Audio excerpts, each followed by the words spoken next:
নমস্কার বন্ধুরা, আমার চ্যানেলে আপনাদের স্বাগত জানাই। আমি আজকে একটা বিহারের রেসিপি নিয়ে চলে এসেছি। ঠেকুয়া। ছট পূজার সময় এটা মেন প্রসাদ হিসাবে ব্যবহার হয়। তো অত্যন্ত সুস্বাদু হয় খেতে এটা।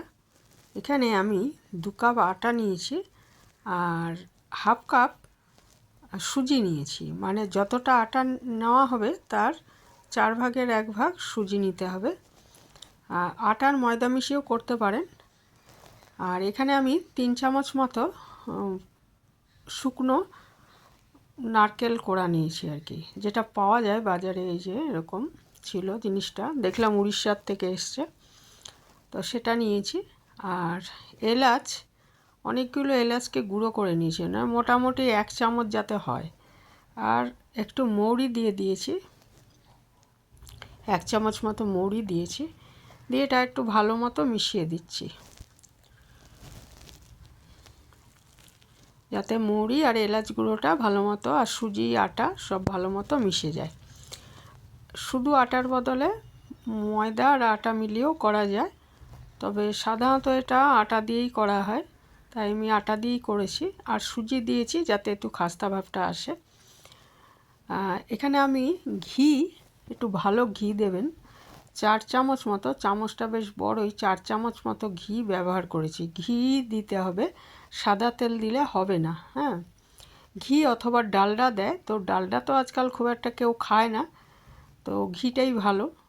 ভালো ঘি 4 চামচ পরিমাণ আমি দিয়েছি, বড় চামচের, বা কাপের হিসাবে যদি বুঝতে সুবিধা হয় তাহলে হাফ কাপ মতো ঘি দিতে হবে।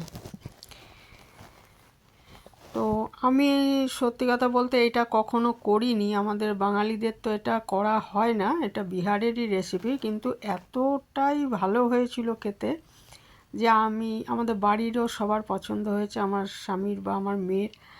আর আমিও ভাবছিলাম, দেখুন মাখাটা হয়ে গেলে একটু ভালো মতো মেখে নিতে হবে ঘি দিয়ে, ওইরকম দল্লা পেকে আসবে, তাহলে বুঝতে হবে যে হ্যাঁ মাখাটা হয়ে গেছে। যেটা বলছিলাম, যে ভাবছিলাম যে আগে কখনো এতটাই সুস্বাদু হয়েছিল খেতে।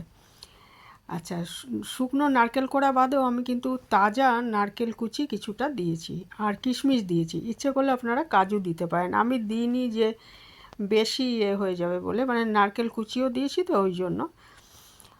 তো ভীষণ ভালো হয়েছিল খেতে। এটা চিনি দিয়েও করতে পারেন, তবে গুড় দিয়ে করেছি আমি, যেহেতু গুড় দিয়েই সাধারণত করা হয়। আর 2 চামচ মতো চিনি মিশিয়ে দিলে একটু চিনিগুলো মুখে পড়লে ভালো লাগবে। এখানে আমি এরকম গুড় নিয়েছি, যে কাপে আটা মেপেছি প্রায় পুরো 1 কাপ, 1 কাপের থেকে সামান্য কম আমি গুড় নিয়ে সেটা ঈষদ উষ্ণ জলে একটু গুলে রেখেছিলাম। তারপরে সেই গুড়টা দিয়ে আমি আস্তে আস্তে এটা ভালো করে মেখে নিচ্ছি, যে মিশ্রণটা, আটা, সুজি এবং অন্য যা জিনিস দিয়েছি, এলাচ গুঁড়ো, মৌরি গুঁড়ো, এর মধ্যে নারকেল কোড়া আছে, শুকনো নারকেল কোড়া আছে, নারকেল কুচি আছে, কিশমিশ আছে, সব আমি এই গুড়ের জলটা দিই যাকে বলে আর কি, গুড়টা একটু গুলে নিয়েছি, তাহলে সুবিধা হবে আর কি, দিয়ে আমি ভালো মতো এটা মেখে নিচ্ছি। মেখে এটা 10 মিনিট মতো রেখে দিয়েছিলাম।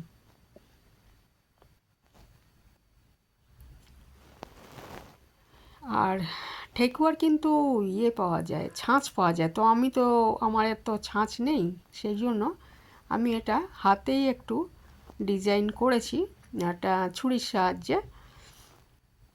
যদি ছাঁচ পান তাহলে খুব ভালো হয়, ছাঁচের মধ্যে একটু ঘি লাগিয়ে এরকম এরকম নিয়ে, এরকম একটা গোলা নিয়ে এটা চেপে দিলেই হয়ে যাবে, তাহলে ঝামেলা কম।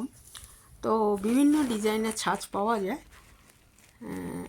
দেখব নেক্সট বার যদি ছাঁচ জোগাড় করতে পারি। তো আমি এরকমভাবে এটা খুব বেশি পাতলাও না, আবার একটু একটু মোটা থাকবে, আর খুব বেশি মোটাও না, এইভাবে যে গোলাটা করে একটু চেপে নিচ্ছি, নিয়ে একটা ছুরির সাহায্যে এটা আমি একটু পাতার মতো ডিজাইন করেছি। হ্যাঁ, আর দু একটা অন্যরকম ডিজাইনও করেছি। তো এইভাবে করে নিতে হবে, অনেক রকম নিজের ইচ্ছা মতো ডিজাইন একটু করে নিতে হবে, ছাঁচ যদি না থাকে। আর আবারও বলছি, ভীষণ ভালো হয়েছিল খেতে। যারা কখনো বানাননি তারা বানিয়ে দেখতে পারেন। দেখুন এরকম পাতার শেপ দিয়ে নিয়েছি, এইভাবে সবগুলোই বানিয়ে নিচ্ছি আমি। কোনোটা পাতার শেপ বা কোনোটা অন্যরকম শেপ একটু দিয়ে আমি এগুলো সব করে নিচ্ছি। আর এটাকে এবারে ভেজে নিতে হবে। সবগুলো হয়ে গেলে সাদা তেলে ভেজে নিয়েছি। আমি সানফ্লাওয়ার অয়েল ইউজ করেছি, আপনারা যে কোনো সাদা তেল ব্যবহার করতে পারেন। এটা আর ঘিয়ে ভাজার দরকার নেই, সাদা তেলে ভাজলেই হবে, কিন্তু মাখার সময় অবশ্যই ঘি দিতে হবে, এটা আমি বললামই আগে। এবারে দেখুন তেলটা আরও একটু দিলে ভালো হতো, আরেকটু ডুবো তেলে ভাজলে, যাই হোক আমি পরিমাণ মতো তেল দিয়ে নিয়েছিলাম। আঁচটা কিন্তু মিডিয়াম টু লো আছে, সেটি দেখালাম আমি। ভাজতে হবে, চড়া আঁচে ভাজলে কি হবে, ওপরটা মানে ওপর নিচ পুড়ে যাবে, ভেতরটা আর কি হবে না। এক পিঠ ভাজা হয়ে গেলে অপর পিঠ উল্টে এভাবে উল্টো পাল্টে ভেজে নিতে হবে, তাহলে এটা রেডি হয়ে যাবে। আর ভাজা হয়ে গেলে এটা তুলে একটা আমি ছাঁকনির মধ্যে দেখুন রেখেছি, যাতে তেলটা পড়ে যায় আর কি। এইভাবে এক পোস্ত ভাজা হয়ে যাওয়ার পর আবারও তেল দিয়ে আমি বাকিগুলো ভেজে নিলাম। নিয়ে এটা ঠান্ডা করে খেতে হবে, ঠান্ডা করে খেলে ভালো লাগবে আর কি। বাইরেটা মচমচে ভাব থাকবে এবং ভেতরটা কিন্তু অনেকটা গজার টাইপের আর কি, ভেতরটা একটু নরম থাকবে এরকম। তো এই ছিল আমার আজকের রেসিপি, এখানেই শেষ করলাম।